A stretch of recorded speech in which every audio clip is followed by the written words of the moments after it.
चलिए leaders, welcome you all. आपका बहुत बहुत स्वागत है आज के सेशन के अंदर।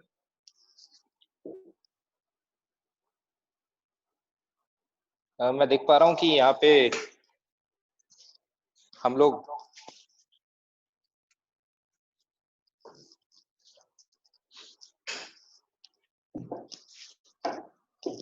चलिए टाइम स्टार्ट हो गया है और आज मैं बहुत एक्साइटेड हूँ आज के सेशन को लेके, क्योंकि आज जो धमाकेदार सेशन होने वाला है वो बहुत ही एक्साइटिंग सेशन होने वाला है दोस्तों। और अ, मेरे एक्साइटमेंट की सीमा नहीं है, क्योंकि आज जिन लीडर को हमने यहाँ पे इनवाइट किया है वो अपने आप में एक चलता फिरता एग्जाम्पल है, जिन्होंने सक्सेस को बहुत करीब से देखा और आज वो बहुत सक्सेसफुल व्यक्ति हैं।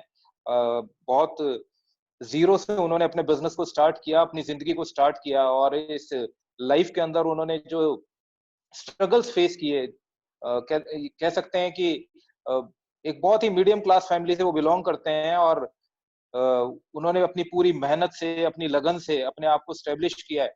और वो ना सिर्फ मोदी केयर में बहुत सक्सेसफुल हैं, वो अपने बिज़नेस फील्ड में भी बहुत सक्सेसफुल हैं। आज बहुत सफल वो फिजिकल ट्रेनर हैं, अपनी जिम जिम रन करते हैं और अपने बारे में वो बहुत ऐसी बातें आज हमारे साथ शेयर करेंगे कि कितनी कितनी ज़्यादा चैलेंजेस लाइफ के अंदर आते हैं और उन चैलेंजेस को कैसे ओवरकम करके, उन चैलेंजेस को कैसे फेस करके आगे बढ़ा जाता है और सक्सेस पाई जाती है।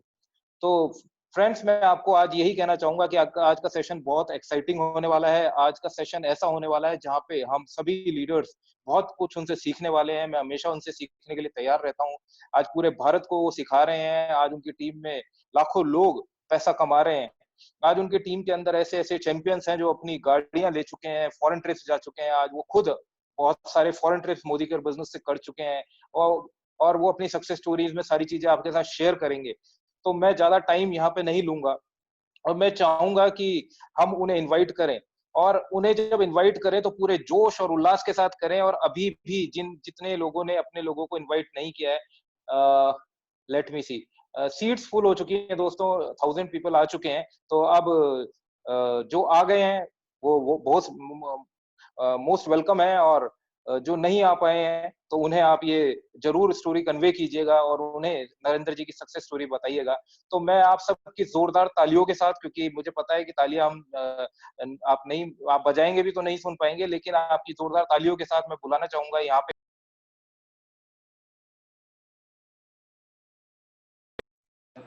नरेंद्र जी को।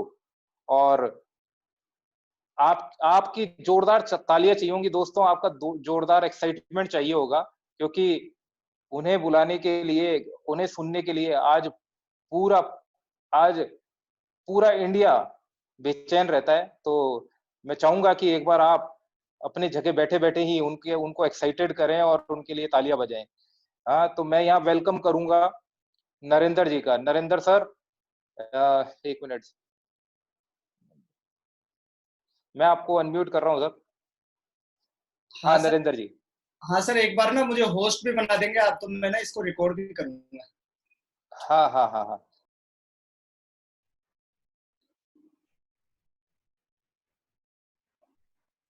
तो मैं करवा दूँगा। हाँ सर। Just a minute. हाँ, 1 मिनट।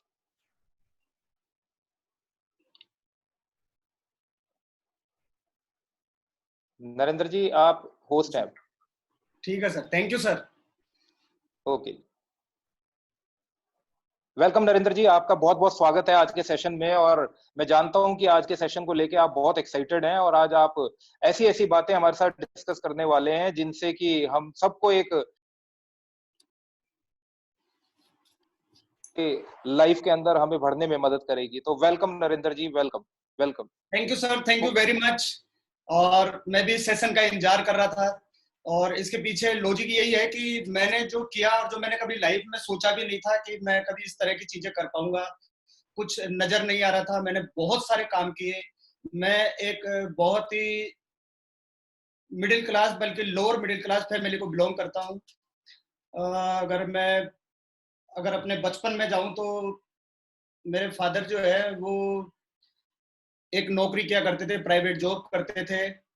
और जब उनकी जॉब चल रही थी तो उनकी फैक्ट्री बंद हो गई, फिर वो 6 महीने बंद रही फैक्ट्री। उसके बाद में हमारे ताऊ जी ने हमारा घर बनाया। जब पिताजी घर पे बैठे थे, कुछ इनकम भी नहीं थी, इधर ताऊ जी ने घर बना दिया, तो फिर वो कहने लगे कि भैया अब ये घर के लिए भी पैसा वैसा दो, घर बना दिया है आप लोगों का। तो मेरे पिताजी को ना हमने बहुत स्ट्रगल करते हुए देखा। वो सुबह निकलते थे 8 बजे, फिर शाम को 5 बजे तक एक जॉब करते थे और उसके बाद में दूसरी जॉब करते थे। तो मैंने शुरू से ही मेरे घर में ये देखा कि यहाँ पर ना पैसे को लेके बहुत बड़ा चैलेंज है। और मैं शुरू से बचपन से ही चाहता था कि मैं कुछ ना कुछ हेल्प कर पाऊँ अपने परिवार के लिए, मैं कुछ कमा पाऊँ। और मेरे पिताजी मुझे इंजीनियर बनाना चाहते थे। उन्होंने मुझे 11th के अंदर साइंस मैथ भी दिलाई, लेकिन मैं घर की स्थिति देखता था।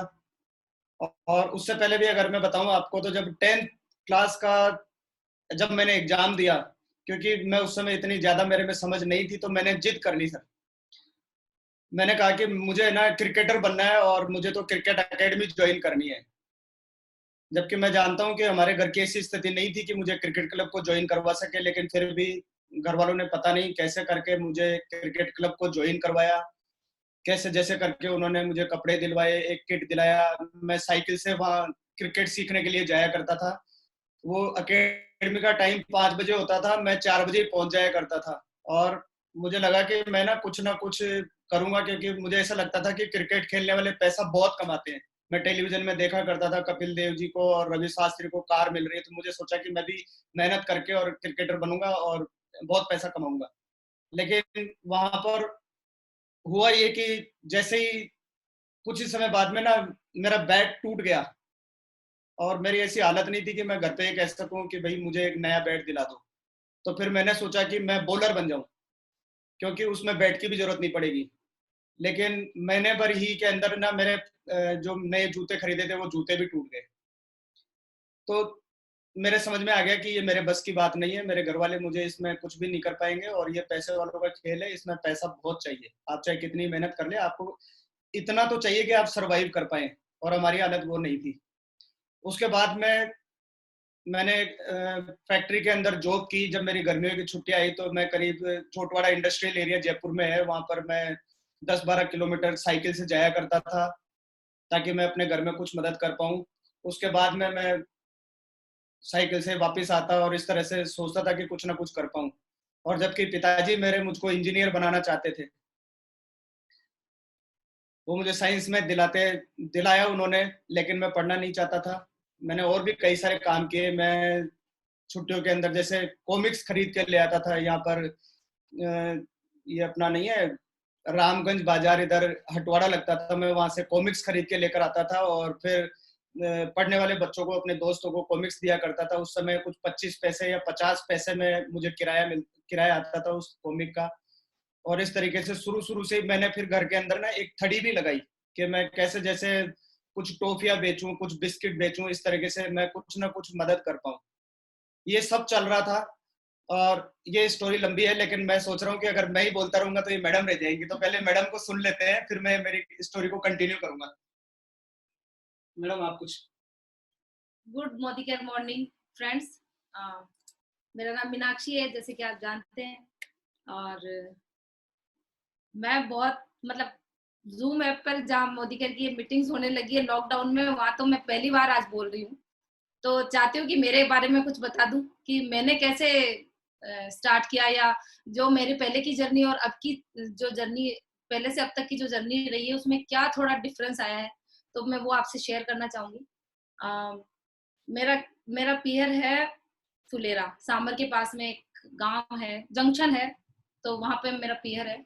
और उससे पहले मैं रही हूँ जैसलमेर, जहाँ मैंने 10th तक की पढ़ाई की। मेरे पापा सरकारी जॉब में थे और फिर वहां से हम यहाँ गए। मेरी दीदी की शादी करनी थी, हम 3 भाई बहन हैं, तो शादी करनी थी, तो हम वहाँ पे यहाँ पे फुलेरा आ गए। फुलेरा से फिर मैंने 11th और 12th भी मैंने यहीं पे की। उसके बाद जब कॉलेज शुरू हुआ तो पता चला कि कॉलेज में कोएड है, मतलब लड़के और लड़कियों का एक साथ है, और हम गांव में रहते हैं, तो गांव में ये अलाउ ही नहीं था मुझे जाना। तो फिर मैंने वो पोस्टपोन कर दिया कि मुझे वो करना है। मैं सिर्फ प्राइवेट ही मैंने पढ़ाई की, फर्स्ट ईयर, सेकंड ईयर और फाइनल करने के बाद फिर मैंने एमए किया। एमए जब प्रीवियस कर लिया, उसके बाद फाइनल हुआ, उससे पहले मेरी शादी हो गई। वो भी मिडिल क्लास फैमिली थी, और यहाँ पे जब मेरी शादी हुई तो ये भी मिडिल क्लास फैमिली। तो वहां पर भी मैंने बहुत काम किए। जब मैं पीयर में थी, जब मेरी शादी नहीं हुई थी, तब भी मैं सिलाई विलाई करती थी और अपने काम से अपने मम्मी पापा का हाथ बटाया करती थी, क्योंकि मेरे पापा तो जो सरकारी जॉब थे तो जैसलमेर साइड रहते थे और मम्मी यहाँ रहती थी। तो सर्वाइव करना बहुत वो हो जाता है कि क्योंकि दोनों साइड का खर्चा चलता था। तो फिर धीरे धीरे फिर मेरी शादी हो गई। शादी करने के बाद जयपुर आ गए। अच्छा, शादी से पहले भी यही था कि शादी करनी है तो जयपुर में करनी है, किसी गांव में नहीं जाऊंगी। गांव में रही जरूर हूँ, पर मैं गांव में नहीं जाऊंगी, इतना था। और कुछ करने का था तो जब आर्ट्स लिया था तो अगर टीचर बनेंगे तो टीचर ही बनना था, तो ठीक है भाई टीचर बन जाऊंगी। लेकिन वहां पर भी मैं ना जॉब नहीं कर पाई, क्योंकि वो गांव था तो वहाँ गांव में कोई अलाउ नहीं करता जॉब करने के लिए। तो मैंने यही छोटे मोटे काम किए, सिलाई वगैरह। तो फिर शादी हो गई, शादी होके यहाँ आ गए। यहाँ आने के बाद मैंने एमए फाइनल किया। उसके बाद मैं सोचती मैं भी कुछ करूं, मैं भी कुछ करूं, मैं भी कुछ करूं। तो मैं क्या करूं, क्या करूं, क्या करूं। शुरू से सर का ये रहा है कि मुझे नौकरी नहीं करनी है किसी की। तो मैंने कहा ठीक है, नौकरी नहीं करते। बच्चे हो गए, 7 साल तक घर पे ही लगे रहे। और उसके बाद में मेरी छोटी बेटी जब हुई तो फिर सर ने जिम खोला। फिर उसके बाद में मैंने बोला कि मुझे भी कुछ करना है। तो मैं जिम में गई ये सोच के कि भाई मैं कुछ करूंगी। तो वहां फिर मैंने थोड़े टाइम जॉब किया। ऐसे ही जिंदगी चल रही थी। फिर दूसरा जिम खुला, तीसरा खुला, ऐसे करके 3-4 जिम खोल लिए सर ने, कैसे कैसे करके। पर लाइफ वही चलती रही, उसमें कोई चेंजेस नहीं था। वही घर, वही जाना आना और स्ट्रगल इतना। सुबह 4 बजे उठती थी, 7 बजे 8 बजे तक अपना काम करने के बाद बच्चों को इधर उधर स्कूल भेज के। अच्छा, मेरे सास ससुर ने बहुत सपोर्ट किया उस चक्कर में। मेरे जेठ जेठानी ने बहुत सपोर्ट किया। मेरे बच्चे छोटे थे, उनको वो रख लेते थे, मैं चली जाती थी। अच्छा, कुछ जिम विम संभालना था तो वैसे मेरी दुगनी हो गई जिम्मेदारी कि घर भी था और बच्चे भी थे। तो सुबह 4 बजे उठना, फिर 8 बजे मुझे जिम पहुंचना, फिर वहां से 12 से 1 वापस आना, फिर शाम को 4 बजे वापस जाना, और फिर वहां से 9-10 बजे आना। तो मैंने मेरे बच्चों को ऐसे जैसे सोते हुए बड़े देखते ना बच्चों को, वैसे देखा है, ऐसे सीधा हमारे साथ साथ चलते हुए नहीं देखा, क्योंकि आते जब तक वो सो जाते थे, सुबह स्कूल भेज देती थी, बस इतना ही था। ज्यादा बच्चों के साथ टाइम स्पेंड हुआ ही नहीं। तो ऐसे ही स्ट्रगल वाली। और मेरा ये मिडिल क्लास फैमिली और बहुत पुराने ख्यालों की फैमिली, तो साड़ी वाड़ी घूंघट एंड ऑल। तो मैं दिन भर में 7 बार कपड़े चेंज करती, आज भी करती हूँ। 7 बार कपड़े चेंज करती थी, जिम जाना आना, फिर घर पे आके चेंज करो, फिर जिम में जाके चेंज करो। तो कहने का मतलब ये है कि बहुत सारी स्ट्रगल होते हैं, बहुत सारी प्रॉब्लम्स भी आती है, पर ठीक है, रुके नहीं, चलते रहे चलते रहे चलते रहे चलते रहे। फिर एक दिन किस्मत ने पलटी मारी, पता नहीं कैसे, कि भाई आलोक भैया ने घर पे बुलाया। उस दिन भी वही हेक्टिक शेड्यूल था हमारा। फिर भी चलो सर ले गए मुझे। अच्छा, सर जो बोलते मैं करती हूँ, वो मेरे मेंटर भी है, मेरे हस्बैंड भी है, मेरे गुरु भी है, मेरे सब कुछ है, क्योंकि उन्होंने मुझे एक नए उस पे लाके खड़ा कर दिया। मेरे गांव वाली जिंदगी छोड़ के और एक सीधी सादी जोड़ के एक मुझे वर्किंग वुमेन बनाया उन्होंने मुझे। तो उसके लिए मैं उनका बहुत थैंक्स करती हूँ। और दूसरा, फिर हम जब आलोक भैया के घर पहुंचे तो वहां पर हम 3 से 4 लोग थे, और मीटिंग हुई हमारी। और उसके उस दिन हमने जो डिसीजन लिया ना, मैं ये सोचती हूँ वो बहुत अच्छा डिसीजन था कि हमने ले लिया। अब वो चाहे कैसे ही था, उस दिन बहुत सिर में दर्द हो रहा था, वट एवर जो भी हो रहा था, पर जो भी डिसीजन था उस दिन कि हाँ भाई हमें ये करना है, और वो बहुत अच्छा डिसीजन था। जो कि हमें आज आज ये जो लॉकडाउन की स्थिति है ना, आज ये फील हो रहा है, क्योंकि जो रोज शटर उठाते हैं और शटर डाउन करते हैं ना, उनकी जिंदगी बेहाल हो रखी है। और हमारा ये कि ठीक है, हम मोदी केयर कर रहे हैं, मेरा भी जिम बंद है, जिम में आज भी करते हैं काम, लेकिन जिम बंद है मेरा। डेढ़ डेढ़ महीना तो हो गया है, और आगे भी पता नहीं कितने दिन बंद रहेगा। पर मोदी केयर, मोदी केयर नाम ही इतना अच्छा लगता है, इतना मतलब एक एक बहुत ही खुशी देने वाली एक वर्ड है ये मोदी केयर, जिसने हमारी ना जिंदगी बदल दी। उसके लिए मैं सबसे पहले थैंक्स करना चाहूंगी समीर सर का, जिन्होंने ये हमें अपॉर्चुनिटी दी। ये हमारे पूरे भारतवर्ष में एक इंडियन कंपनी इन्होंने हमें ऐसी दी कि उसके जरिए हमारे कितने परिवारों का भला हो रहा है और अपने सपने पूरे कर रहे हैं मुझे। मैं थैंक्स करना चाहूंगी तरुण सर का, सुरेखा मैम का, कनिका मैम का, आलोक भैया का, कपिल भैया का और अनीता मैम का। इन सबका मैं थैंक्स करना चाहूंगी, जिन्होंने हमें अपने साथ लेके हमें एक बिल्कुल बच्चे की तरह संभालते रहे हमें। अनीता मैम तो मुझे हमेशा मतलब एक पता नहीं क्या छोटी बच्ची या छोटी बहन की तरह ट्रीट करती है। मीनाक्षी ऐसे बहुत अच्छा लगता है। कनिका मैम के साथ बैठो तो भी बहुत अच्छा लगता है। इन सब से मैं बहुत इंस्पायर होती हूँ। और मोदी केयर में भी और मैं मेरे फील्ड में, जैसे मैं जिम चलाती हूँ, तो मैं दोनों में यही कहती हूँ कि feel it and achieve it. अगर आप किसी चीज को फील करते हो तो आप उसे पा लेते हो। तो अब हम मेरी जिंदगी बदल चुकी है। मैं मेरे पता नहीं क्या क्या शौक रहे हैं, सूट पहनना, बाहर जाना और घूमना, और बड़ा घर चाहिए, बड़ी गाड़ी चाहिए, तो सारे धीरे धीरे सारे फुलफिल हुए। मैं जब फर्स्ट टाइम प्लेन में बैठी ना, उस दिन मेरा बर्थडे था और हमें समीर सर ने पर्सनली टिकट देके बुलाया था। ये मेरे लिए, मैं भूलती नहीं हूँ उस दिन को, कि वो मेरे लिए बहुत अच्छा था। और फॉरेन ट्रिप हो गए हैं, और अब तो ये है कि 5 स्टार होटल जैसी चीज ही दिमाग में आती है। अब और कहीं रुकने का नाम ले तो नहीं, मतलब पता नहीं क्यों ऐसे कि लग्जरी लाइफ हो गई है। और बहुत अच्छा, और हमारे जरिए हमारे साथ में इतने लोगों की जिंदगी बदल गई है कि क्या बताएं। तो थैंक यू। और बस मोदी केयर करते रहिए, बस मोदी केयर ही है। मेरे तो आसपास की दुनिया, मेरे तो सब कुछ, मेरे बच्चे भी मोदी केयर मोदी केयर, मेरे हस्बैंड भी, मैं भी बस Modi care. Thank you thank you thank you so much Modi care, हमें इतनी अच्छी अपॉर्चुनिटी देने के लिए। Thank you so much. चलिए सर, मैं आगे करता हूँ इसको। हमारी स्टोरी में जो क्या स्ट्रगल रहे हैं, कैसे हम लोग कामयाब हुए, क्या क्या दिन हमने देखे हैं। तो 11th क्लास के अंदर मुझे साइंस मैथ दिला दी गई, और मैं अपने घर की स्थिति देखता था, क्योंकि वहाँ साइंस मैथ के अंदर जाओ तो आज रजिस्टर चाहिए, आज ये चाहिए, आज वो किताब, ट्यूशन लगाना पड़ता है, घर में फीस देने के पैसे नहीं है। तो मैं क्या करता था कि स्कूल जाता था, वहां से थोड़ी देर रह के, और फिर मैं जयपुर में नेहरू पार्क है, वहां जाके बैठ के खुद स्टडी करने की कोशिश करता था। कुछ समझ नहीं आता था और वापस चला आता था। पहले साल में दोस्तों मुझे पता ही नहीं चला कि कब हमारे प्रैक्टिकल हुए, कब एग्जाम हुए, और जब रिजल्ट लेने गए तो पता ही था कि फेल होना है। तो जैसे मुझे मार्कशीट मिले, मैंने उस मार्कशीट को वहीं फाड़ दिया और घर पे आके कह दिया कि मैं कोई पढ़ाई वढ़ाई नहीं करूंगा। लेकिन मेरे पिताजी ने मेरे को बोला कि नहीं, पढ़ना है, अभी तो मैं कमा रहा हूँ, मैं तुम आपको इंजीनियर बनना है। फिर उन्होंने मुझे बोला कि ट्यूशन करेंगे, इस बार और मेहनत करना, ये करना वो करना। तो फिर मैंने दोबारा 11th क्लास साइंस मैथ से पढ़ी, और दूसरी बार भी मैंने खूब मेहनत की, लेकिन मेरा दिमाग उस साइड जाता ही नहीं था। हालांकि मैं 10th तक बहुत इंटेलिजेंट था, लेकिन घर की परिस्थितियों को देख के कुछ पढ़ाई में दिमाग नहीं लगता था। तो मैं सप्लीमेंट्री आई थी मुझे 11th में। फिर कैसे जैसे हमारे टीचर ने मुझे पास किया, और मैंने बोल दिया कि अब मैं नहीं पढ़ूंगा। और दोस्तों, मैंने 11th क्लास पास करके पढ़ाई छोड़ दी, और मैं हमारे भाई साहब के साथ में नगीनों का काम सीखने जाने लगा। क्योंकि मुझे पैसा कमाना था, तो मैंने ज़्यादा समय नहीं गवाया, वहाँ भी बहुत फटाफट सीखा और घर पे काम लगाया। मैंने कुछ दोस्तों को अपने घर पे लगा के कारखाना लगाया, और हमने काम करना शुरू किया। ये सब चल रहा था। मेरे साथ में मेरे जो जितने भी मेरे साथ के दोस्त थे, वो पढ़ते रहे थे, और वो कोई ग्रेजुएट हो गए थे, कोई क्या हो गए थे। तो मेरे भाई साहब ने मुझे कहा कि ना, तेरे को भी पढ़ना चाहिए। तो दोस्तों, मैंने वापस पढ़ाई स्टार्ट की। फिर मैं प्राइवेट पढ़ने लगा। तो मैं दिन भर काम करता था, और शाम को मैं ट्यूशन पढ़ने जाता था, और सुबह मैं मार्शल आर्ट करता था। फिर मैंने मार्शल आर्ट करना शुरू करा, मुझे अच्छा लगने लगा, उसमें मैं कई प्रतियोगिताओं में जाने लगा, और मुझे शौक लग गया कि क्यों नहीं, इसमें भी हम हिंदुस्तान के लिए कुछ कर सकते हैं। ये चलता रहा। फिर मैंने ये करते करते ग्रेजुएशन कर ली, फिर एमए कर लिया, और फिर उसके बाद में मैंने डिप्लोमा किया फिजिकल एजुकेशन में, कि अपन टीचर बनेंगे, स्पोर्ट्स टीचर, और कुछ पीएचडी वगैरह करेंगे, इसमें आगे बढ़ेंगे।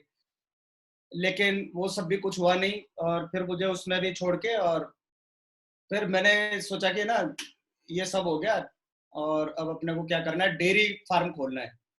तो हमारे गांव में एक जमीन थी, हमने वहां पर मकान बनाया, बाउंड्री वगैरह कराई, और उस समय हमने एक ट्रैक्टर भी खरीदा। तो दोस्तों, खुद मैं अपने साथियों के साथ, जो हमारे साथ नगीनों का काम करते थे, वो हम सब मिलकर जाते थे, और पहाड़ से पत्थर उस ट्रॉली में भरते थे, अपने जमीन पे लाके डालते थे। ऐसा हम काम करते थे, और वहां पर जो मकान बना, उसमें मैंने दिन भर मजदूरी भी की।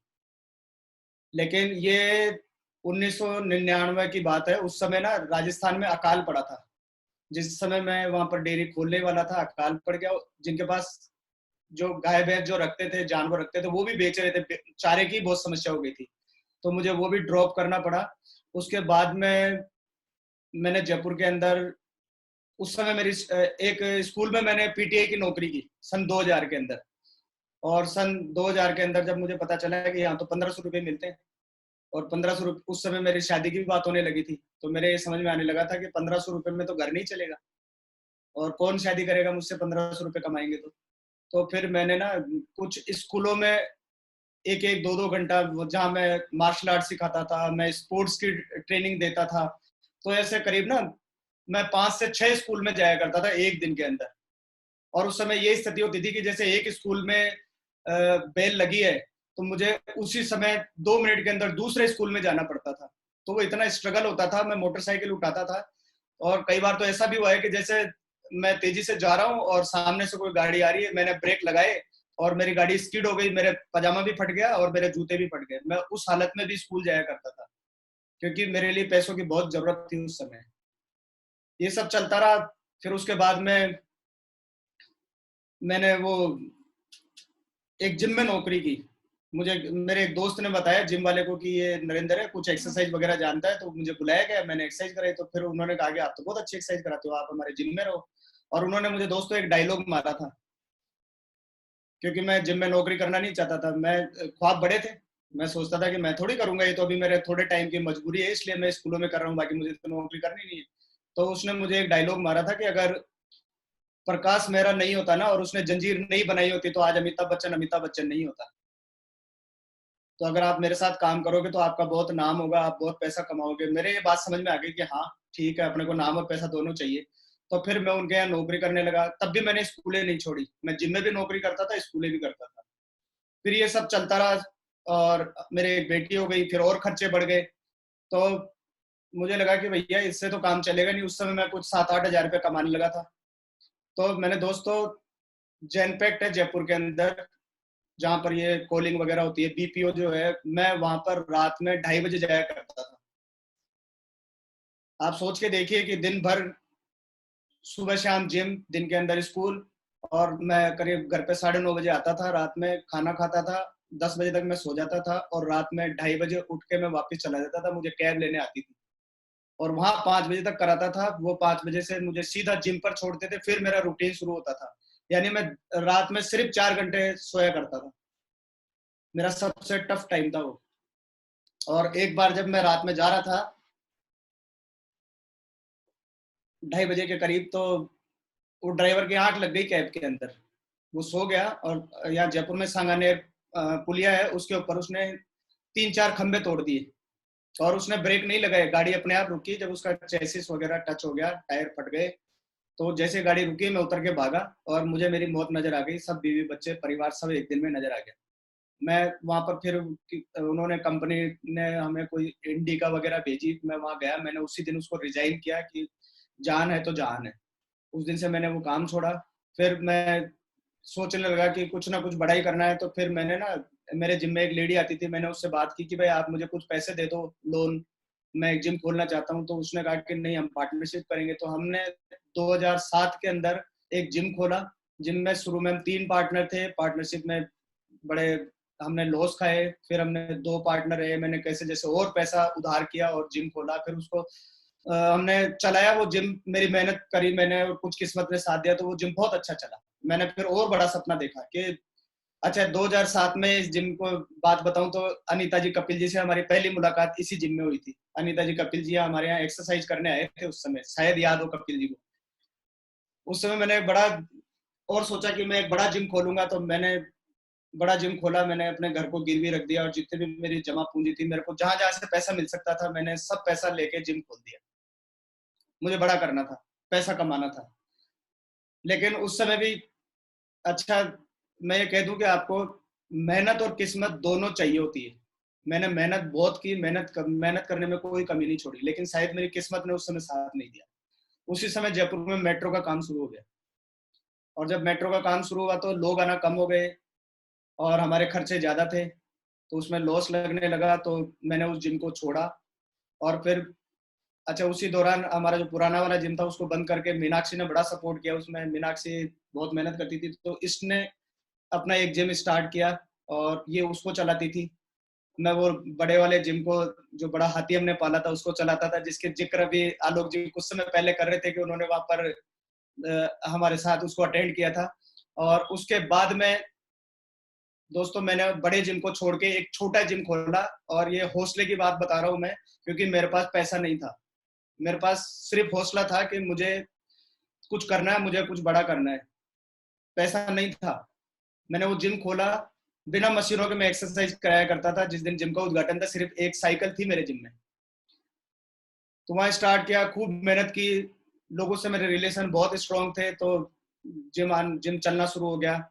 इसी दौरान, क्योंकि आलोक जी की उस समय गवर्नमेंट जॉब लग चुकी थी, और मैं इतना हार्ड वर्क करता था, मैं एक भी दिन छुट्टी नहीं करता था जिम की।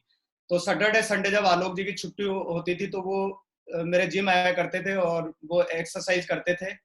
तो एक दिन उन्होंने मुझे कहा कि नरेंद्र सर, ये ना एक कंपनी है, और आप आओ कभी। घर भी नहीं आया आप। मैंने कहा सर, घर तो मैं नहीं आ सकता, क्योंकि मेरे पास समय नहीं है, सुबह से शाम तक मैं बहुत बिजी रहता हूँ। और उसी समय ना मुझे ये पता था कि आलोक जी एमवे बिजनेस करते हैं, और मुझे एमवे से बहुत सख्त चिढ़ थी। मतलब कोई एमवे वाले से मैं बात भी नहीं करना चाहता था। तो लेकिन उन्होंने ये बोला कि ना सर, मैंने एमवे छोड़ दी। मैंने कहा आपने एमवे छोड़ दी, तो मैं घर आऊंगा आपके। तो मैं और मीनाक्षी इसलिए उनके घर चले गए थे उस दिन।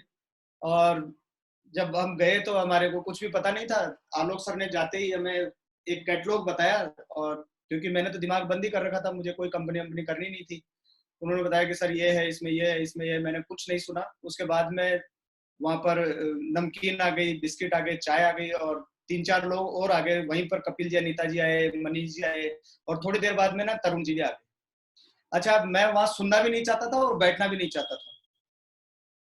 थोड़ी देर में तरुण सर ने एक बोर्ड वहां पर लगा दिया, और वो अपना एक्सपीरियंस शेयर करने लगे कि उन्होंने कंपनी में काम किया, वो 70,000 तक पहुंचे, और अब ये एक नई कंपनी है। तो वो गोले गोले बनाने लगे, और मेरा दिमाग खराब होना शुरू हो गया, क्योंकि हमारी मजबूरी थी। हम सुबह 5 बजे उठ के जिम चले जाते थे, हम न नहाए थे, न हम खाना खाए हुए थे, हमारा सर फट रहा था। लेकिन मैंने ये सोचा कि मैं उठूंगा, बीच में डिस्टरबेंस आएगा, तो ये जो बाकी लोग जो कुछ एक्टिविटी कर रहे हैं, इनको डिस्टरबेंस होगा, तो मैं इसलिए चुपचाप वहां बैठा रहा। और वो मीटिंग करीब 2-2.5 घंटे चली, और जैसे ही उन्होंने कहा कि भाई हम लोग ना शाम को होटल मोरी विस्टा में मिलेंगे, जो जयपुर के अंदर है, तो वहां बहुत सारे लोग आएंगे। और मैंने मन में सोचा कि एक बार मैं घर चला जाऊं, तो मैं कभी आलोक जी के से दोबारा मिलूंगा ही नहीं, देखूंगा ही नहीं था। मैं घर चला गया दोस्तों, और हमने अपने रूटीन के काम किए, और फिर खाना खाया। तो क्योंकि हम शाम को खाना खा रहे थे, तो हमारा सर फट रहा था उस दिन। तो मैंने और मीनाक्षी ने दोनों ने ये डिसाइड किया कि आज हम जिम नहीं जाएंगे, आज हम सेंट्रल पार्क जाएंगे, और वहाँ थोड़े से देर अपने जाके और फिर वापस आके घर पर रेस्ट करेंगे। आज हालत नहीं है जिम जाने की, क्योंकि आज का दिन तो हमारा पूरा हो गया है। हम जब वहाँ सेंट्रल पार्क गए, तो वहां पर जाने के बाद में मुझे ख्याल आया कि क्यों नहीं हम एक बार मीटिंग भी देख ले। वो कह रहे थे कि कुछ ना मीटिंग है, बहुत सारे लोग आएंगे। तो दोस्तों हम होटल मोरी विस्टा में चले गए, और वहां हम जाके पीछे बैठ गए। तो वहां पर डेमोस्ट्रेशन चल रहे थे, और मुझे ऐसा लग रहा था कि ये सब बेकार की चीजें, फालतू की चीजें, ये कंपनी आती है जाती है, बेवकूफ बनाते हैं, लोगों को धोखा देते हैं, इस तरह की चीजें मेरे मन में ख्याल आ रहे थे। अच्छा, उस दिन ना उन्होंने बोला कि एक ये कुछ ऑफर्स चल रहे हैं। और क्योंकि मैं हेल्थ इंडस्ट्री से था, मैंने कुछ प्रोटीन के बारे में पढ़ रखा था। तो उन्होंने बोला कि ये पीडिका स्कोर 1 है, और ये इसकी प्राइस है, और अगर आज आप ये खरीदेंगे तो आपको ये 20% फ्री प्रोडक्ट भी मिलेंगे। तो मुझे ऐसा लगा कि क्यों नहीं, हम लोग वैसे भी प्रोडक्ट बेचते ही है, तो ये अच्छे प्रोडक्ट है, तो हम इनको सेल करेंगे और कुछ पैसा हमें मिलेगा। इसलिए मैंने कपिल जी को उसी समय कहा कि मैंने कहा सर, ये पैसे लो और आप मुझे ना प्रोडक्ट दिला दो। तो कपिल सर ने कहा कि आप एक काम करो नरेंद्र जी, इसका फॉर्म भरेगा तो आप ना, आपका वो आईडी चाहिए होगा। तो दोस्तों मैं तुरंत गया, और रिसेप्शन पे जाके मैंने फोटोकॉपी कराई अपने लाइसेंस की, मैंने लाके कपिल जी को दे दिया। कपिल जी ने कहा कि सर ऐसे नहीं होगा, तसल्ली से करेंगे, ऑफर आपको कल भी मिल जाएगा, आप कल आ जाना 12 बजे ऑफिस, जिम के वहां पर कंपनी के ऑफिस। तो मैं दूसरे दिन गया तो मेरी मुलाकात वहां पर अनीता जी से भी हुई। और दोस्तों कुछ प्रोडक्ट जो मुझे लेने थे मैंने लिए। उसके बाद में ना अनीता जी ने कुछ मुझे एक ऑयल इनरिच मॉइस्चराइजर आता था और सोप और पेस्ट, ये 3-4 प्रोडक्ट और दे दिए कि भैया ये प्रोडक्ट बहुत अच्छे हैं, वैसे भी घर में काम आते हैं, तो आप इनको इस्तेमाल करना। और मैं लेना नहीं चाहता था इन प्रोडक्ट्स को, क्योंकि मेरे को तो एक ही चीज नजर आ रही थी कि बस प्रोडक्ट बेचेंगे और पैसा कमाएंगे। तो हम वहां से वो प्रोडक्ट लेकर आ गए घर पर और मैंने प्रोडक्ट बेचना शुरू किया। और घर में हमारी जो श्रीमती जी है, इन्होंने क्या है वो पेस्ट इस्तेमाल करना शुरू कर दिया। अच्छा, पेस्ट मुझे महंगा लग रहा था क्योंकि 100 रुपए का पेस्ट था उस समय। और इनके पायरिया था मुंह में ना, जब ये ब्रश करती थी तो इनके ब्लीडिंग होती थी और मुझे ऐसा लगता था कि ये तो खर्च हो जाएगा, फिर महंगा पेस्ट लाना पड़ेगा। ऐसे ही चल रहा था, साबुन हमने इस्तेमाल नहीं किया और वो पड़ा रहा। एक दिन जब मेरा कोलगेट में इस्तेमाल करता था, जब वो खत्म हो गया, तब मुझे ऐसा लगा कि मैं भी ये वैसे भी तो बर्बाद कर ही रही है पैसे, तो क्यों नहीं अपन भी एक बार ये पेस्ट करके देखें, क्योंकि एक दिन में तो गरीब नहीं होंगे। तो मैंने वो पेस्ट इस्तेमाल करके देखा तो मुझे पता चला पेस्ट इतना बढ़िया। मैंने उसी दिन ठान लिया कि हर आदमी को बताऊंगा कि ये जो बाजार का जो पेस्ट है ये इतना कचरा प्रोडक्ट है, बेकार प्रोडक्ट है। दोस्तों, मैंने उसी दिन से फिर ठान लिया कि अब मैं इसके बारे में जानकारी दूंगा लोगों को। अच्छा, धीरे धीरे उस समय मैं आपको बात बताऊं तो प्रोडक्ट्स, एक तो हमको फायदा तो हो ही रहा था पैसे में, उसके अलावा प्रोडक्ट्स के रिजल्ट बहुत बढ़िया थे, इनकी प्राइसिंग बहुत बढ़िया थी, तो हमको बेचने में मजा आ रहा था। और बाकी कुछ समझ में नहीं आ रहा था, मीटिंग्स में बुलाते थे तो हम चले जाते थे, हमें कुछ समझ में नहीं आता था। फिर ऐसे करते करते ना, बीच में एक कहानी आपको शेयर कर देता हूँ, हो सकता है शायद आज थोड़ा सा सेशन लंबा हो, सॉरी सर। 3 व्यापारी है सर, और ये 3 जो व्यापारी है ना, इनको एक को एक महंगा पत्थर मिल गया।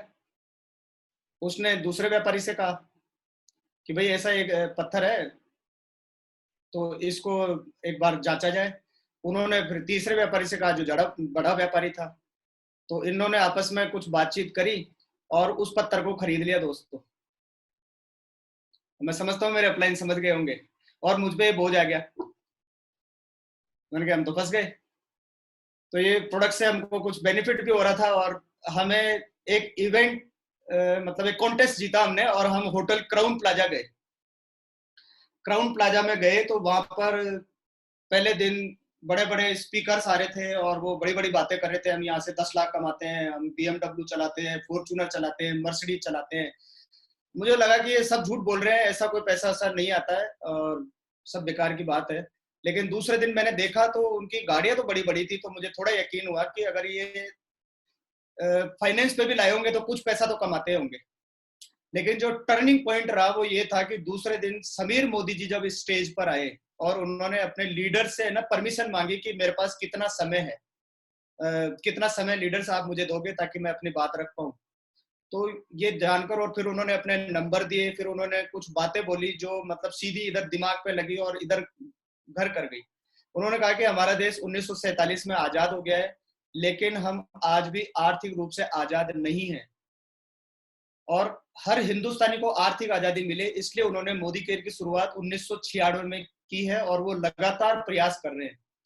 और उन्होंने बताया कि उसके बीच में ना बाद में एक विदेशी कंपनी आ गई अंग्रेजों की, और लोग उसमें लग गए। और उन्होंने स्थिति बताई कि जब वो बाहर फॉरेन से कोई स्पीकर को बुलाते हैं, लीडर को बुलाते हैं, कामयाब व्यक्ति को, तो वो इंग्लिश में बोलता है, जिसको एक हिंदुस्तानी ट्रांसलेट करके बोलता है, और उसको ट्रांसलेटर को 5,000 रुपए मिलते हैं, यानी हिंदुस्तानी को 5,000 रुपए मिलते हैं और जो स्पीकर होता है उसको 20 लाख रुपए मिलते हैं।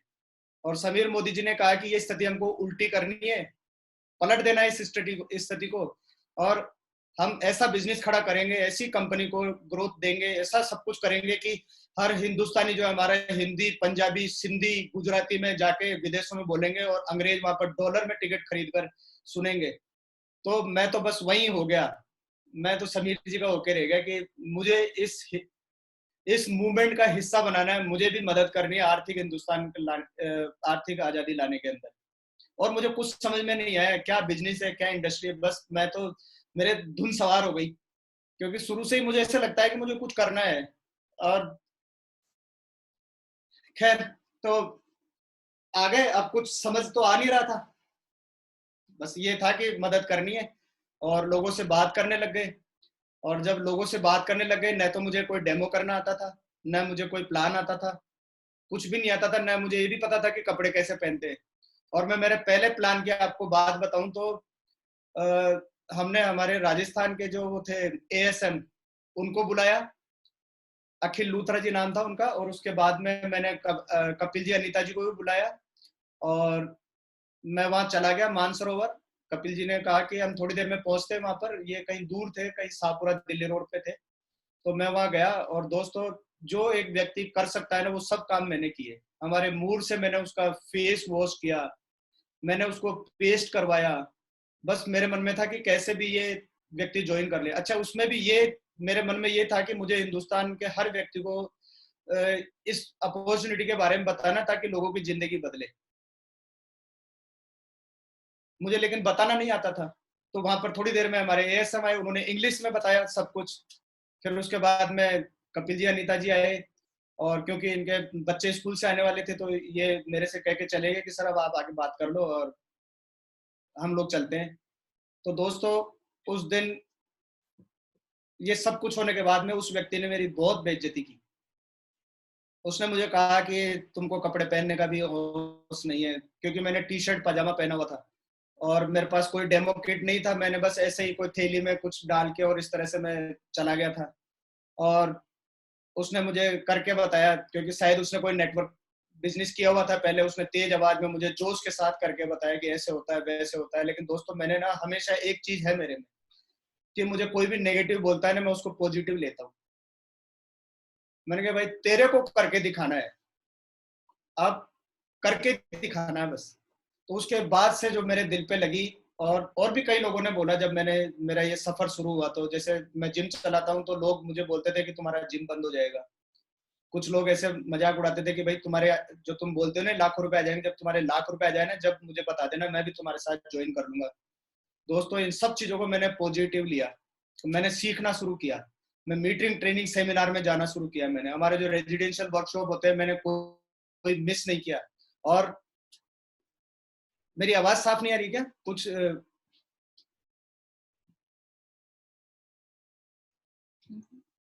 एक बार इसमें देखना, मेरी आवाज साफ नहीं आ रही।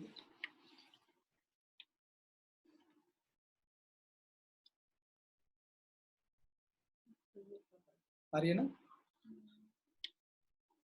ठीक है, ठीक है, ओके ओके, ठीक है, हटाओ।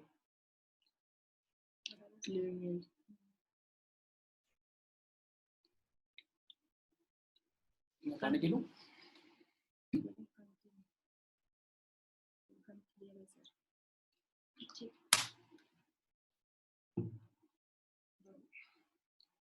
तो दोस्तों मेरे सीखने का सफर शुरू हुआ, और मैंने सबसे सीखा। मेरे जितने भी चैलेंजेस थे मैं पूछता था। जैसे हमेशा मैं बोल दिया करता था, जब अनीता जी, कपिल जी बोलते थे कि भाई सर आप थोड़ा टाइम ज्यादा दो इंडस्ट्री में, आप बहुत अच्छा कर सकते हो। तो मैंने कहा एक दिन अनीता जी को, मैंने कहा मैडम मैं पहले ही 4 जिम चलाता हूँ, मैं करना चाहता हूँ बिजनेस, लेकिन मेरे पास समय ही नहीं है। तो अनीता जी ने मुझे एक बुक दी थी, टाइम मैनेजमेंट। दोस्तों मैंने उसको पढ़ा, और फिर मेरे समझ में आया कि मुझे टाइम मैनेजमेंट करने की जरूरत है। और मैंने सारे काम पहले मैं खुद करता था, मैंने काम को डेलीगेट करना शुरू किया, लोगों में बांटना शुरू किया, जरूरी नहीं मैं सारे काम करूं। और फिर मैंने टाइम टेबल बनाया अपना। और ये सब मैंने कोई मेरा बिजनेस बंद नहीं किया, मैंने मेरे 4 जिम चलाए। और मैं मेरा शेड्यूल बता देता हूँ आपको। मैं 5 बजे उठता था, नहा के, चाय पी के, और सुबह 6 बजे से पहले जिम पहुंच जाता था। 12 बजे तक मैं वहां पे काम कराता था। उसके बाद में वहीं पर मीनाक्षी मेरा लंच ले आती थी, अखिलेश जी कई बार मेरे साथ वही लंच करते थे। मैं लंच करता था अपना, फिर वहीं से मैं तैयार होता था, फिर वहीं से मैं बिजनेस के लिए बाहर निकलता था। फिर शाम को 4 बजे आके मैं वापस जिम में एक्सरसाइज कराता था, फिर 9 बजे तक करता था। फिर 9 बजे के बाद में भी हम लोग बिजनेस के बारे में बताया करते थे लोगों को। मैं जैसे मैं अगर बात करूं तो हम लोग बीकानेर जाया करते थे, और देशभक्ति तो थी, लेकिन देशभक्ति से काम नहीं चलता है, पैसे भी चाहिए होते थे। हम लोग जब, मैं बताऊं, हम लोग जब बीकानेर जाते थे तो पहली बार जब हम गए, हम लोग निकले थे घर से करीब 3 बजे, और वो 350 किलोमीटर से ज्यादा का सफर है। हम 7-8 बजे तो करीब वहाँ बीकानेर से पहले हमने चाय वगैरह बिस्किट खाया, और फिर हम वहाँ गए और हम लोगों को जब बताते थे, क्योंकि मुझे बताना ही नहीं आता था, मुझे आता ही नहीं था कुछ भी, तो लोग मजाक उड़ाते थे, लोग इधर उधर की बातें करते थे। लेकिन हम वहां पर बता रहे, जैसे जो भी कुछ आता था मैंने बताना शुरू कर दिया। वहां पर वो जैसा भी सुनते, कभी किसी को कोई टेंट वाले को बुला लेता था, कभी कोई क्या बोलते हैं, कोई आयुर्वेदिक का डॉक्टर, कभी कोई कस्टम का आदमी, ऐसे करके हमारा टाइम वेस्ट करके हम वहां से फिर रात में निकलते थे। दोस्तों इतना टफ होता था ना वो, रात में आते थे, और क्योंकि हमने इस बिजनेस से पैसा कमाया नहीं और मेरे पर लोन कर्जे बहुत सारे थे, तो मैं रात में खाना नहीं खाता था। हम रात में भी एक चाय पीते थे, और उस समय मुझे कार भी चलाना नहीं आता था। तो जो मेरे साथ विक्रम जी जाया करते थे, विक्रम जी बोले कि सर आप मुझे रेस्ट करने दो, मुझे नींद आ रही है, तो मैं उनसे एक ही बात बोलता था, ठीक है आप साइड में बैठो, मुझे चलाना है, क्योंकि मुझे सुबह पहुंचना और मुझे वापस जिम स्टार्ट करना है।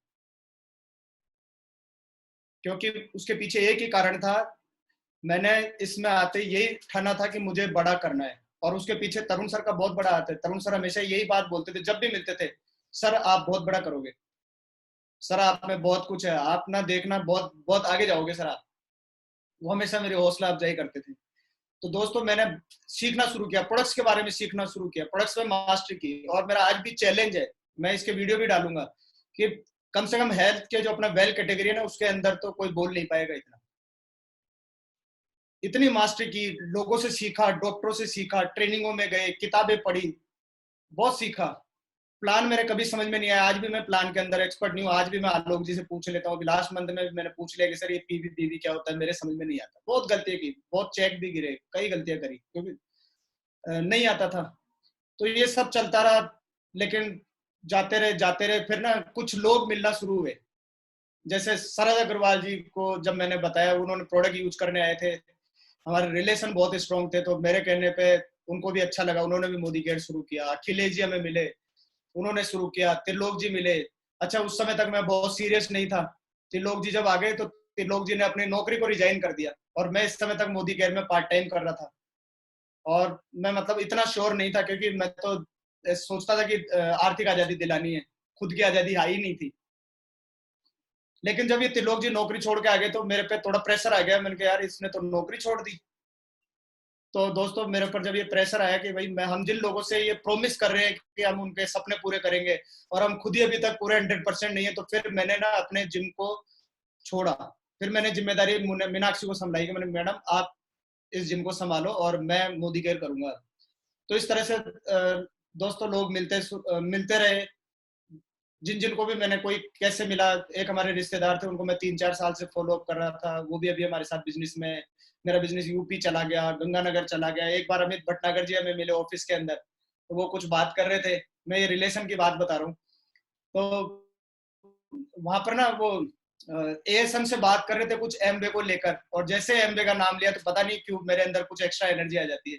तो मैंने अमित जी को कहा कि भट्टागर जी आप एक काम करो, मेरे साथ जिम चलो, अपन इसके बारे में चर्चा करते हैं। मैंने उनको कॉफी वॉफी पिलाई और बात शुरू करी, तो हमारे विचार मिले, और फिर वो हमारे साथ में आगे वो बोले कि मुझे भी ऐसी इंडियन कंपनी की जरूरत है। और मजा आ गया दोस्तों, कई लोग मिले, प्रवीण जी आ गए, अमित गुरजानी जी आ गए, बहुत सारे लोग मिलते रहे। वो इसलिए मिलते रहे क्योंकि एक लाइन ध्यान रखी, बीच में कई ऐसे पड़ाव आए जब मैं छोड़ के भाग जाना चाहता था। बीच में मुझे ऐसा लगा कि ना अपनी खुद की कंपनी शुरू कर लो, मैंने न्यूट्रिशन के ऊपर कंपनी बना दी है। बाद में जब सब कुछ कर लिया, मैंने किसी की बात नहीं मानी। उससे मुझे कपिल जी ने, तरुण जी ने, सब ने बोला कि सर इससे बढ़िया मोदी केयर में ज्यादा फायदा करोगे, लेकिन मेरे समझ में नहीं आया, मैं करके ही माना। और वहां पे लॉस खाया मैंने, क्योंकि मेरे को समझ में आ गया कि मैं जितनी इतनी मेहनत कर रहा हूँ, सब कुछ कर रहा हूँ, तो मैं खाली पैसे को मैनेज कर रहा हूँ, और इसमें मैं एक वो भयंकर वाली उसमें फंस चुका हूँ मैं, चक्र में, जिसमें कोई और फायदा भी नहीं है। तो क्यों नहीं मोदी केयर को फुल टाइम प्रमोट किया जाए। जब तक मेरा और जो है इस पे विश्वास बढ़ गया था, क्योंकि लगातार जो हमारे लीडर्स है वो भी ग्रो कर रहे थे, अब कार्य बदल रहे थे, इनकम बढ़ रही थी, और मेरा भी विश्वास बढ़ रहा था, और सक्सेस भी आ रही थी। तो फिर मैंने मोदी केयर ही करने का यहाँ पर डिसीजन लिया। और उसके पीछे कुछ चीजें रही, जैसे मैं बोल रहा था कि तरुण सर हमेशा बोलते थे don't quit, just do it. ये लाइन मैंने हमेशा, समझ लो कि मैंने छाप रखी है, don't quit, just do it. तो बस छोड़ना तो है ही नहीं, बस करना है। और जब कामयाबी मिलने लगी तो फिर मजा भी आने लग गया।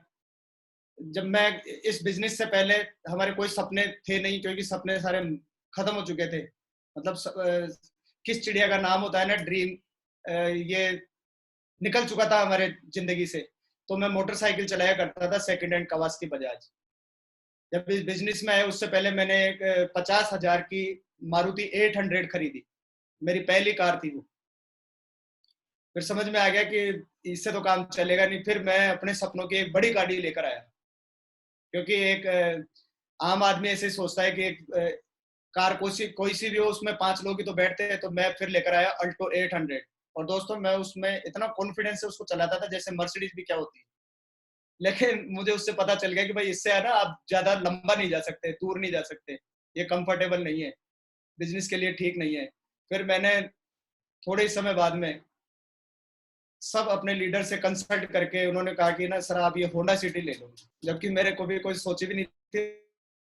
और मैं पहली होंडा सिटी मेरी गाड़ी में बैठा था, मैं होंडा सिटी कार खरीदी। और अभी मैंने मर्सिडीज जीएलसी ले ली है। मार्च में लॉकडाउन हो गया इसलिए वो डिलीवरी उसकी रुकी हुई है, पेमेंट उसका किया जा चुका है। और जैसे ही लॉकडाउन खुलेगा तो हम बहुत बड़ा सेलिब्रेशन करेंगे उसका। और इसके साथ में अगर हम विदेश यात्राओं की बात करें तो पहले उसकी भी एक घटना है। जब मैंने पहला अपना ट्रिप क्वालिफाई किया टर्की, तो मैं नहीं जाना चाहता था टर्की। मैंने कपिल जी, अनिता जी को, आलोक जी को, सबको मना कर दिया कि सर मैं नहीं जाऊंगा। उन्होंने कहा कि सर आपका ये वेस्ट हो जाएगा। मैंने कहा सर हो जाए, मुझे जाना ही नहीं, क्योंकि हमारे है ही नहीं सपने। फिर तरुण जी का कॉल आया, तरुण जी ने कहा कि सर आपको जाना है। मैंने कहा सर मैं तो नहीं जाऊंगा। मैंने कहा मैं अकेला नहीं जाऊंगा सर, मेरी तो टीम में भी कोई नहीं है। फिर उन्होंने कहा कि आप भी किसी की टीम का हिस्सा हो, आप जाओगे तो आपकी टीम भी आगे जाएगी। तो ये मैंने सोचा अरे वाह ये तो जरूरी है, टीम को अगर इंस्पिरेशन मिलेगी तो मैं जरूर जाऊंगा। तो इसलिए मैं टर्की गया। और दोस्तों मैं मेरे बारे में बता दूं, क्योंकि मैं जब भी बाहर होता हूँ किसी भी होटल में, कहीं भी मैं फॉरेन ट्रिप होता हूँ तो मैं खाना ही नहीं खाता। तो मेरे लिए ये, क्योंकि मुझे घूमना ज्यादा पसंद नहीं है, लेकिन ये मुझे पसंद नहीं है, लोगों को बहुत पसंद है। अगर लोग मेरी वजह से अगर मोटिवेट होंगे ना तो मैं हर वो काम करूंगा जिससे लोगों की जिंदगी बदले। तो मैं इसलिए जाता हूँ और पूरी दुनिया घूमूंगा और लोगों को घुमाऊंगा। उसके बाद में हम लोग फिर दुबई गए, फिर बैंकॉक, पटाया गए। अभी हम लोग पिछले साल का ट्रिप क्वालिफाई किया और हर साल जाएंगे। अगर हम पैसे की बात करें तो हम लोग 5 लाख रुपया अभी अर्निंग कर लेते हैं हमारे बिजनेस को सारों को मिला के। और अभी मैंने डिसाइड कर लिया है कि हमको इसमें 2020 के अंदर 10 लाख रुपए का चेक करना है। ये पीछे इमेज लगी हुई है, पीछे ऊपर इसके गाड़ी भी लगी हुई है, तो गाड़ी तो हमने ले ली है। अब ये 10 लाख का चेक करना है और 500 लखपति मुझे क्रिएट करने हैं और 500 कार मैं अपनी टीम में लेकर आऊंगा। और दोस्तों मैं इसके लिए एक ही बात बोलता हूँ कि अगर आप इस बिजनेस को शुरू कर रहे हैं ना, तो मैं ये कह रहा हूँ कि आपसे ना, आप हमारा जो लॉयल्टी प्रोग्राम है, अगर आप ठान ले, आप लोगों से बात करें और अगर आप ये ठान ले मिशन 100 लॉयल्टी, अगर आप 100 लोगों को लॉयल्टी करा दें, चाहे कैसे कराना पड़ेगा, अगर आप लॉयल्टी करा देते हैं तो आप की जरूरत नहीं पड़ेगी। आपके लेवल भी आ जाएंगे, आपकी टीम भी बन जाएगी, आपके चेक भी बन जाएंगे, सब कुछ हो जाएगा। तो ये मेरी स्टोरी थी। मैंने कोशिश करी कि कुछ मैं शायद आप लोगों को बता पाऊं, क्योंकि जैसे मैंने मेरी लाइफ में स्ट्रगल रहा, और अगर मैं मोदी केयर ज्वाइन नहीं करता तो शायद ये जो मैं आज बातें कर रहा हूँ, ये जो मैंने कोट पहना हुआ है ना, ये भी मैं शायद कभी पहन नहीं पाता। और मैं, हमारे कुछ लीडर्स ने कहा था, क्योंकि एक जो कंपनी है एमबे, वो वहां पे ऐसा कहते हैं कि लोग ना बड़े सूट बूट पहन के जाते हैं और उनके चाहे भले इनकम आए चाहे नहीं आए, और वो टाइटल बदले नहीं बदले, वो क्या करते हैं अपने स्कूटर में रखते हैं और वहां जाते हैं, कोट पैंट पहनते हैं, और उनके पास एक ही सूट होता है चाहे 10 साल हो जाए। तो दोस्तों मैंने डिसीजन लिया कि मेरा जब भी लेवल चेंज होगा, टाइटल बदलेगा, तो मैं हर बार सूट सिलाऊंगा, और मैं हर बार सूट सिलाता हूँ। ये पावर है मोदी केयर की। और मोदी केयर जैसा कोई भी कंपनी नहीं है पूरी दुनिया में। ये कंपनी नहीं है, ये बिजनेस नहीं है, ये अटूट बंधन है, ये दिलों से दिल को जोड़ने का बिजनेस है। ये बिजनेस आसानी से समझ में नहीं आता, ये इस बिजनेस में जब हम आ जाते हैं ना तभी समझ में आता है। कंपनी का जो मैनेजमेंट है उन्होंने बहुत हेल्प की। हमने बहुत गलतियां की, बहुत नादानियां की, लेकिन वो हमेशा हमें छोटे बच्चों की तरह सिखाते रहे। इस बिजनेस में ही आपको केवल एक परिवार मिलता है जो आपकी केयर करता है, चाहे किसी भी हालात में हो। तो हमें इतने बढ़िया हमारे जो मेंटर्स है, जिन्होंने, हम तो सीखना ही नहीं चाहते थे, करना ही नहीं चाहते थे, लेकिन मतलब इसमें मेरा कोई रोल नहीं है। मैंने तो बस ये है कि हाँ भाई चलो ठीक है, ये मैं आ गया अंदर। बाकी ये सब हमारे मेंटर्स ने हमें करवाया, सिखाया। वो जैसा बोलते गए हम करते चले गए। तो दूसरा लेसन ये है कि आपके जो इस बिजनेस में स्पॉन्सर है या जो आपके अपलाइन है, वो जो आपको कहते हैं ना, आपको केवल उनकी बात माननी है। अगर आप उनकी बात मानते रहेंगे तो आपकी कामयाबी को कोई भी नहीं रोक सकता, आप खुद तो रोक ही नहीं सकते। तो ये सारी चीजें रही। और समीर मोदी जी का तो कोई मुकाबला ही नहीं है, क्योंकि आज लॉकडाउन के अंदर भी क्या सोच है उनकी, कैसे सब चीजें कर रहे हैं, क्या क्या डबल पीवी, कभी क्या एक्सटेंड कर देना, लॉयल्टी को कम कर देना, और पता नहीं अभी मई में वो क्या लाने वाले हैं। और मैं तो ठान के बैठा हूँ कि आज तक जो मेरा बिजनेस मैंने किया नहीं ना, वो मैं मई के अंदर कर दूंगा, और इस ऑनलाइन से ही कर दूंगा मैं। तो दोस्तों, आज के लिए मेरी साइड से इतना ही है, और मैं होस्ट बना रहा हूँ वापस आलोक जी को।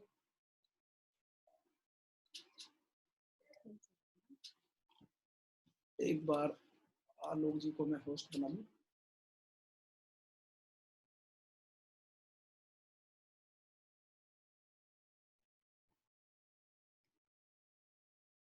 आलोक सर, आप मुझे सुन पा रहे हैं? बिल्कुल बिल्कुल बिल्कुल sir, thank you so much. और रोंगटे खड़े कर दिए सर आपने आज, रियली बता रहा हूँ मैं। और सबसे पहले तो मीनाक्षी जी, बहुत अच्छा लगा आपको इतने दिनों के बाद सुन के। और मतलब जबरदस्त वो सारी चीजें मुझे याद आ गई कि कैसे आप बिजनेस में आए थे और उस समय क्या थे, और आज जिस कॉन्फिडेंस से आप बोलते हैं, जिस कॉन्फिडेंस से आप बात करते हैं, मतलब मैं कहूंगा कि ये चीजें ना पैसे से नहीं तुल सकती हैं। जो चेंज आप लोगों ने दिखाया है, फैंटास्टिक। और बहुत प्राउड होता है, बहुत गर्व होता है हमें जब आपको आज इस तरह से देखते हैं। तो मीनाक्षी जी, नरेंद्र जी, बहुत बहुत धन्यवाद वो सारी चीजें, सक्सेस जर्नी अपनी हम सबसे शेयर करने के लिए। और मेरे ख्याल से सभी लोगों को इतना बड़ा मैसेज आज गया होगा इस स्टोरी से कि कितने चैलेंजेस फेस करके कितना हार्डवर्क आप लोग अपनी जिंदगी में करते थे और आज भी करते हैं। पर आज वो हार्डवर्क क्या स्मार्ट वर्क में तब्दील हो चुका है। पर जो जर्नी आपने पूरी बताई आज, अब मुझे लगता नहीं है सर इतना हार्डवर्क, मैं तो हमेशा जब भी होता हूँ मैं सबसे बड़ा हार्डवर्क का एग्जांपल आप दोनों का ही देता हूँ, मैं जहां भी होता हूँ, कि अगर कोई हार्डवर्किंग कपल है तो वो ये कपल है। क्योंकि मैंने आपकी लाइफ को बहुत क्लोजली देखा है, आप सुबह उठ के कितनी जल्दी उठते हैं, रात को कितनी लेट सोते हैं, बच्चे भी संभालते हैं, घर को संभालते हैं, 4-4 जिम संभाल रहे हैं, बिजनेस हैंडल कर रहे हैं। मतलब salute you sir, hats off to you. और आपके जितनी मेहनत कोई कर ले तो पता नहीं उसका क्या हो जाए, वो काम ही नहीं कर पाया। थैंक यू भैया। और बहुत बड़े बड़े कीर्तिमान आप इस बिजनेस में बनाए, अपने जैसे ऐसे चुनिंदा हीरे अपनी टीम में आप क्रिएट करें। और जिस मिशन से आपने इस बिजनेस को ज्वाइन किया था कि हिंदुस्तान को आर्थिक रूप से आजाद बनाना, वो पूरा हो, उस मिशन में सबसे बड़ी भागीदारी आपकी हो। तो thank you so much sir, love you. और बहुत अच्छा लगा आज हमको, हम सबको। मुझे पूरी उम्मीद है कि आज जो भी आपको सुन रहे होंगे ना, सबके रोंगटे खड़े हो गए सर आज आपकी स्टोरी को सुन के। तो मैनी मैनी थैंक्स, बहुत बहुत धन्यवाद sir. Thank you sir, thank you very much. और मैं यही बोलना चाहूंगा कि ना, चैलेंजेस कुछ भी नहीं होते, आपने सिर्फ ठानना है। अगर आप ठान लेंगे तो सब चीजें हो जाएंगी। और आपने हमेशा बड़ा सोचना है। इस सारी सक्सेस के पीछे एक ही चीज है कि हमने हमेशा बड़ा सोचा, छोटा कभी सोचा ही नहीं। और खुद के लिए नहीं सोचा। आदमी को तकलीफ जब भी होती है जब आप खुद के लिए सोचते हैं ना, जब आपको परेशानी आएगी। अगर आप लोगों के लिए सोचेंगे, अगर आप कुछ बड़ा करने की सोचते हैं, तो इसका एग्जांपल मैं बोलता हूँ, जैसे हमारे प्रधानमंत्री जी है ना, वो खुद के लिए नहीं सोचते, वो पूरे देश के लिए सोचते हैं, इसलिए आज वो देश के प्रधानमंत्री है। तो अगर आप लोगों के लिए सोचेंगे, दूसरे लोगों के लिए सोचेंगे, उनकी कामयाबी के लिए सोचेंगे, तो मैं गारंटी है कि आपको सबसे ज्यादा खुशी होगी और आप सबसे ज्यादा कामयाब बनेंगे। Thank you sir, thank you very much, thank you all leaders.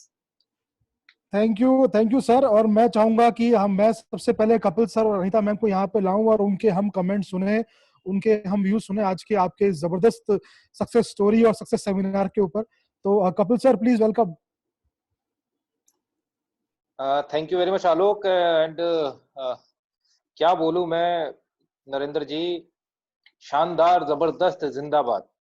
और मैं यही कहना चाहूंगा कि आपकी और मीनाक्षी जी की जो असली पावर है वो आपकी सिंप्लिसिटी है, आपका आपका जो नेचर है कि आप लोगों के लिए सोचते हैं, आप बहुत हम्बल हैं, ग्राउंड टू अर्थ हैं, और और बहुत सारी यही यही एक लीडरशिप की पहचान है नरेंद्र जी। और क्योंकि हमने आपको बहुत शुरू से देखा है, आपके साथ बहुत शुरू से काम किया है, और मुझे भी पता है जैसे कि आलोक ने बताया कि आपकी जितना काम कोई कर ले अगर, तो शायद वो अगले दिन उठे नहीं, लेकिन आपने उस इतने स्ट्रगल में भी आपने इस बिजनेस को किया है और आप कर रहे हैं, और आज आप यहाँ पे एक नए-नए टारगेट्स अचीव कर रहे हैं और नए-नए मिशंस लेते जा रहे हैं।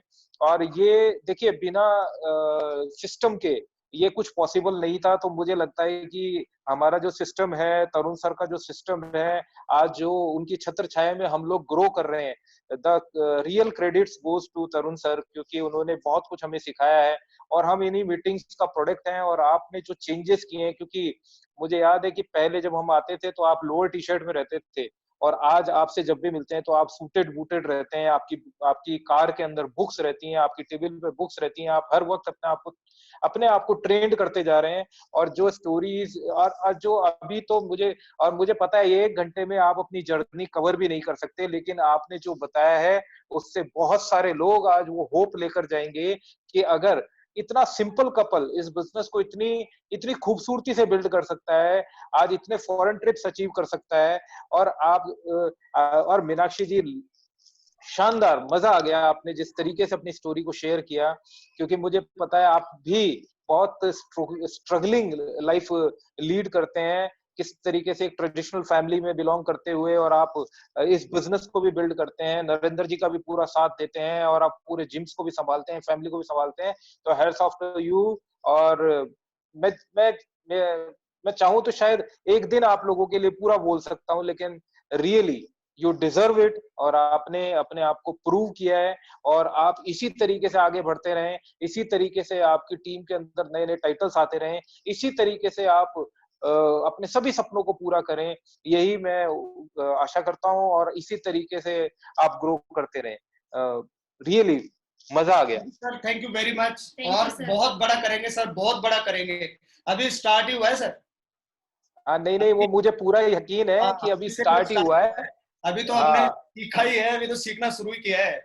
हाँ, अभी अभी करने तो वाले हैं आप बहुत भयंकर वो होगा। वो एक मेरे को एक कोट याद आ रहा है कि अभी तो नापी है गज भर जमीन हमने, और अभी तो पूरा आसमान बाकी है। तो वो आपके लिए बिल्कुल सूट कर रहा है कि अभी तो कुछ भी नहीं किया है और अभी तो करेंगे, और वो धमाका करेंगे। मुझे पूरा यकीन है कि आप वो धमाका करोगे कि पूरे पूरा देश नहीं, पूरी दुनिया देखेगी, और आपको, आपके परिवार को आप पे नाज होगा, आपके दोस्तों को आप पे नाज होगा। Thank you sir, thank you very much. Thank you sir. Thank you very much. और मैं चाहूंगा, क्योंकि हमारे साथ हमारे गुरुदेव हैं तरुण सर यहाँ पे, तो आलोक आप तरुण सर को अनम्यूट कीजिए, और तरुण सर भी मुझे पता है कि बहुत ज्यादा एक्साइटेड होंगे नरेंद्र जी के और मीनाक्षी जी के बारे में हमसे बात करने के लिए।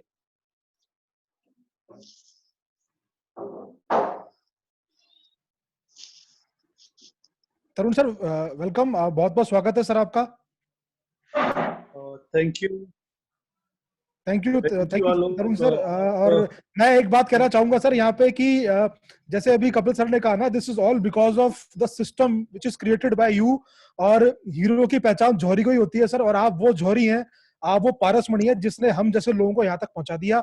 हमें अपने ऊपर भरोसा नहीं था, लेकिन आपने हमें वो हौसला दिया, और जिसकी वजह से आज हमारी जो भी सक्सेस है वो है सर। सो ये सारा क्रेडिट आपको है, कपिल सर, अनिता मैम और आप जैसे मेंटर्स की वजह से ये सब कुछ हो रहा है sir. So thank you so much sir. Thank you Alok. Can you hear me? आपको मेरी आवाज आ रही है? बिल्कुल सर, बिल्कुल बिल्कुल। पर है मेरे पास कुछ कनेक्शन आज पुअर हो गया अभी।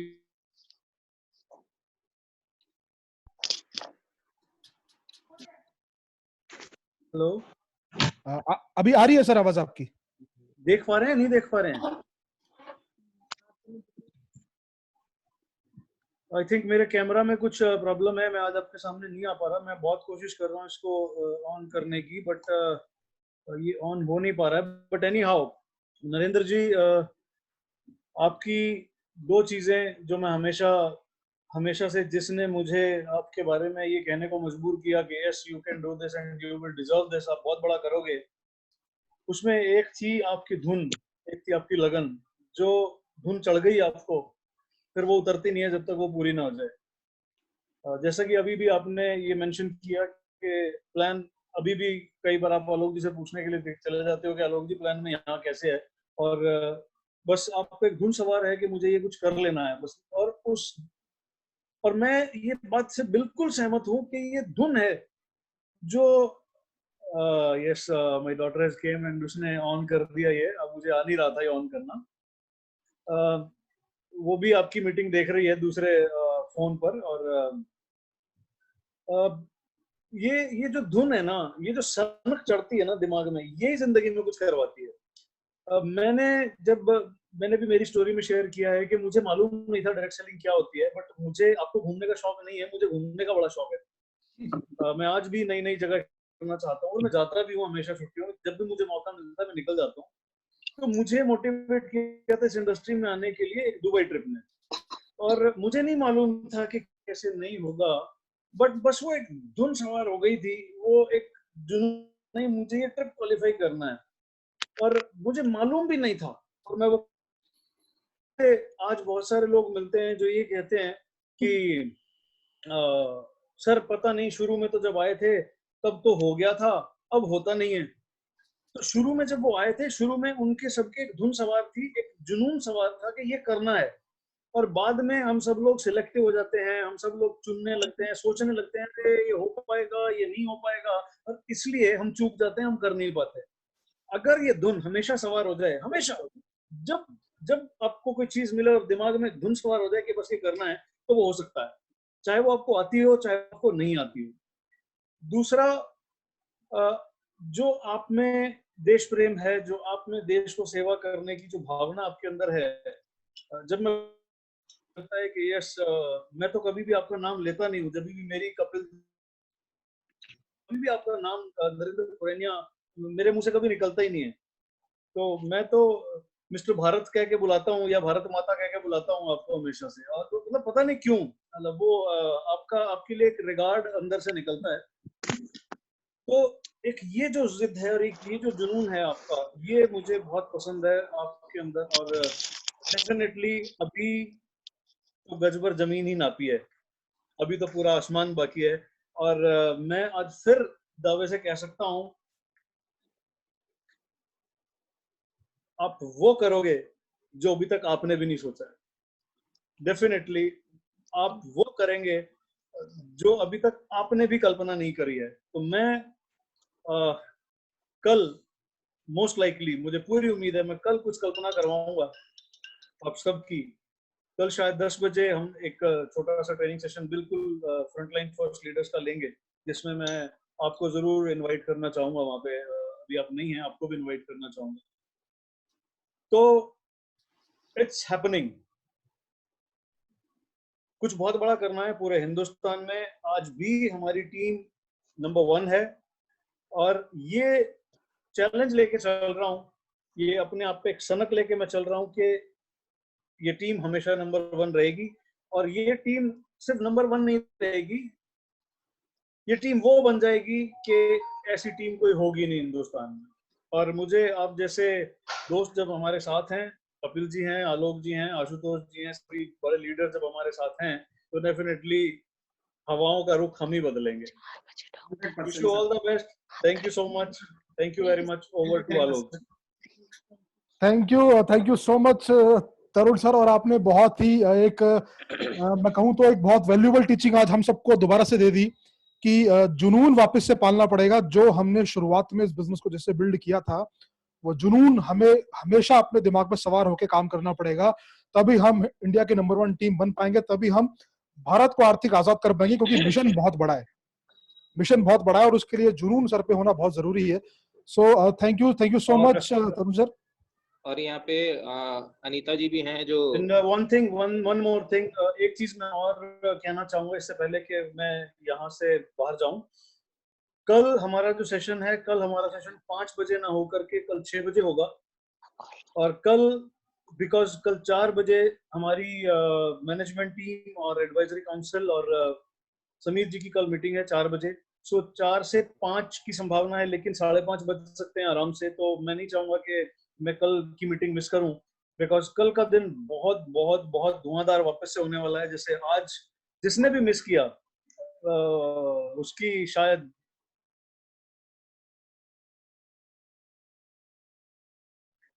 कुछ गड़बड़ है। सो कल हमारे साथ होंगे हमारे नेशनल ट्रेनिंग हेड मिस्टर शरद चौधरी, और कल जो बात होगी, कल बात होगी लीडरशिप स्किल्स के ऊपर। कल हम बिजनेस अपॉर्चुनिटी मीटिंग हमारी नहीं कर रहे हैं, कल हम बात करेंगे लीडरशिप स्किल्स पर। और कल हमारे मेहमान होंगे शरद चौधरी जी, जो कि नेशनल ट्रेनिंग हेड हैं, और जरूर आप उनको अटेंड करिएगा, डोंट मिस हिम। सो कल 4 से 6, 4 से 5:30, पौने 6 तक हमारा मैनेजमेंट समीर जी और एडवाइजरी काउंसिल है, और उसके बाद हम आपको 6 बजे वापस मिलेंगे कल। So thank you very much and see you tomorrow at 6 PM। Over to Alok ji.